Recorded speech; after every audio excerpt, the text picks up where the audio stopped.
Hey everyone, my name's Steve Teskey and welcome back to Justice Redesign. And don't forget to subscribe to my Justice Redesign site and receive weekly articles and podcasts on issues about matters involving justice and injustice. It's at StephenTeskey, all one word, .substack.com. Now today's episode is called How Dare They Take Food from Children? Because apparently in America, the only thing trickling down these days is contempt.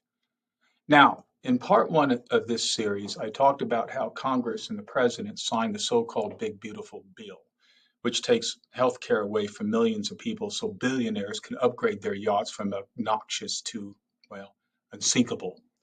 And you'd think that would be enough cruelty for one bill, right? But no, because if you're going to throw grandma out of the nursing home, why stop there? Why not take the peanut butter and jelly right out of her grandkids' lunchbox, too? Which is exactly what they did. Now, this bill guts the Supplemental Nutrition Assistance Program, also called SNAP, by almost $500 billion over the next decade. Yes, SNAP, you know, food stamps, that thing your grandma called a godsend and your congressman called socialism. And who does SNAP help?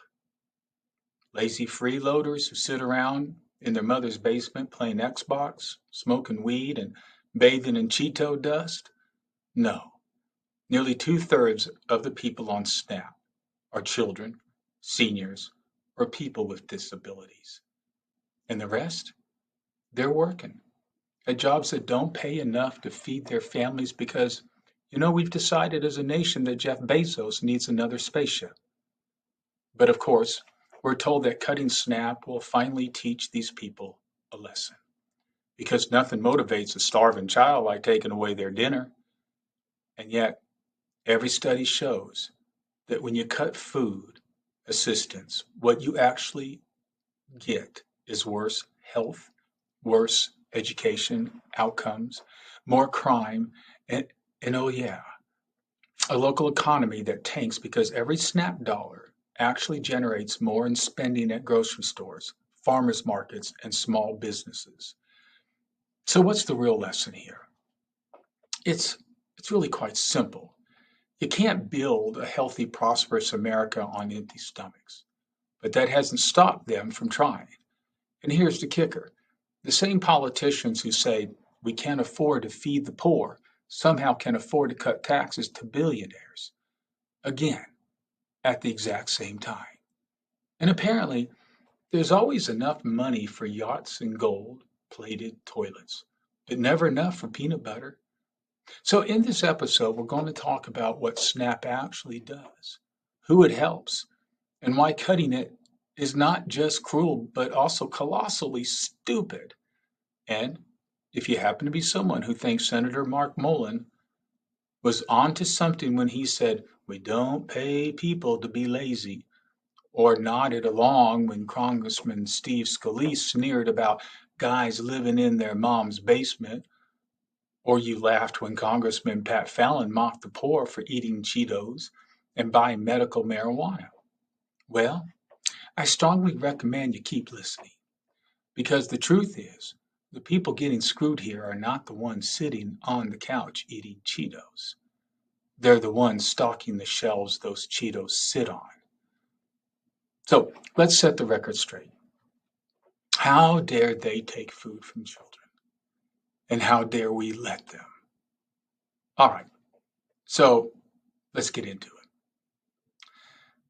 So we already know that the Big Beautiful Bill, which is the kind of name you give a law when you're trying to hide the smell, cuts Medicaid and sends sick people packing. But that wasn't enough, right? Because apparently in America, as I said earlier, we don't just kick grandma out of the nursing home, but we take that peanut butter and jelly sandwich out of their grandkids' lunchbox on the way out. So this bill guts SNAP, okay, by about $400 billion over the next decade. And you think about that.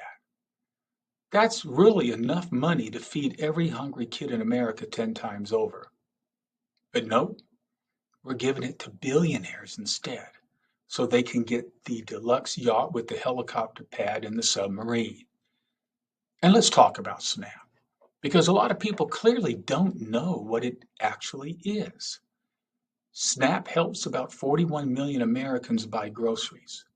That's 1 out of every 8 people in this country. And nearly 2/3 of those people, they're either children, elderly, or disabled.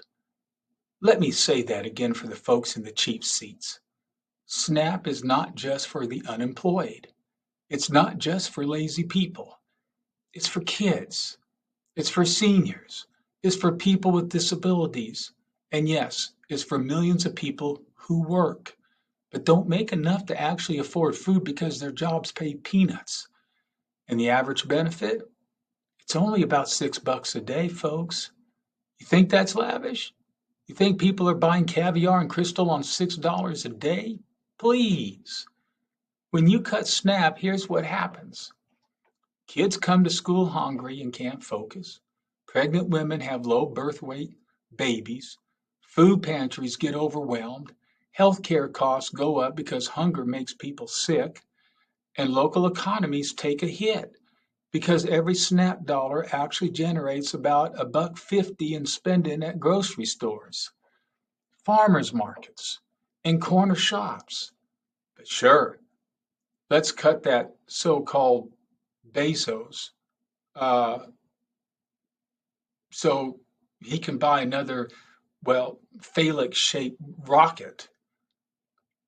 And you know what really grinds my gears?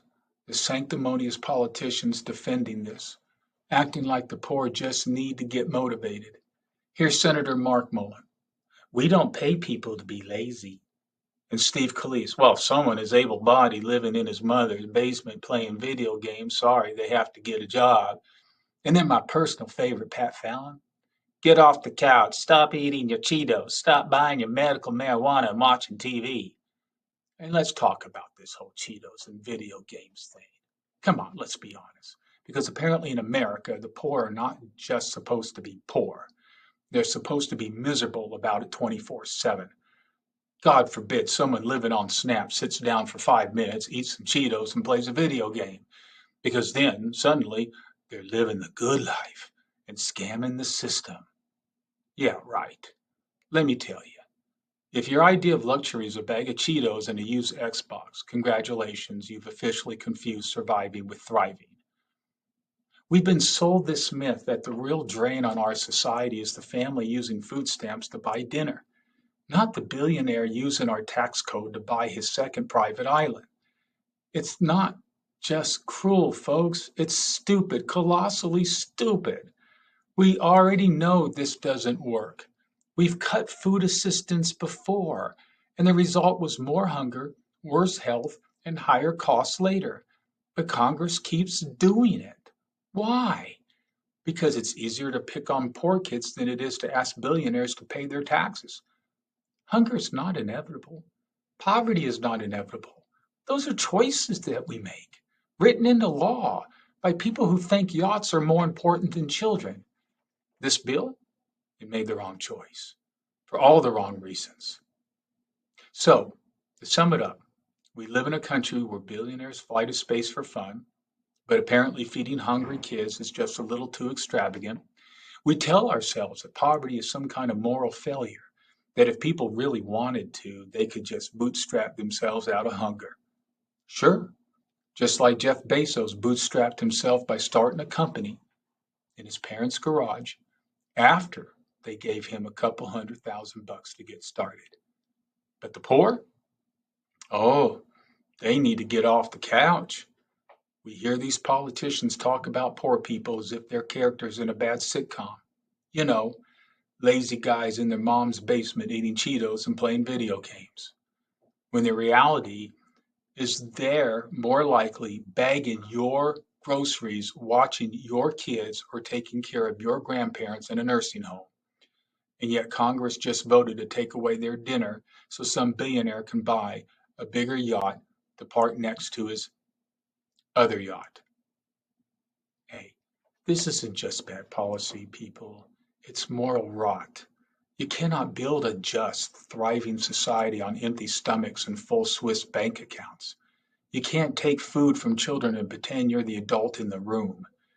And if you're okay with all this, if you're still thinking, well, maybe this will teach them a lesson, don't worry. Part 3 of this series is just for you, especially for you. We'll talk about all those cozy little myths you've been fed about poverty, laziness, and gaming the system. And while they're not just wrong, they're keeping you poorer too. So tune in, because justice begins when we stop believing the lies. Go to my Justice Redesign site in Substack at stephentesky, one word, .substack.com. And you can read more about this and many other subjects. It has hyperlinks to all the sources that support all the numbers and conclusions I made in this podcast. Look, I really appreciate you taking the time to listen. And as always, how dare they? How dare we let them? Y'all take care. Be safe.